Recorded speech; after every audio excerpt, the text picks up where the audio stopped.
Dahil ang video for today is birthday ni Mona prank plus surprise. Kaya naisip ko, perfect na perfect tong moment na magkaroon na siya ng sarili niyang kotse.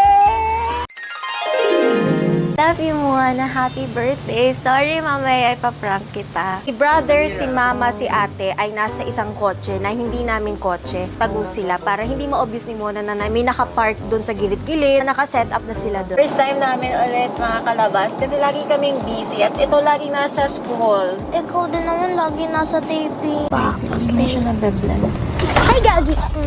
Uy, kuya! Mama ba? Brad! Di ka nga! Di ka nakatingin, pare! Eh, bigla po kayong huminto eh. Tingnan ko lang po. Di ka nga, lumabas ka rito, tingnan mo! Uy, Kabago-bago ng ano, sasakyan eh! Malaki ba, Jem, yung gas? Gusto mo yung ano ko sa'yo? Oh! Ano ko sa'yo? It's a prank!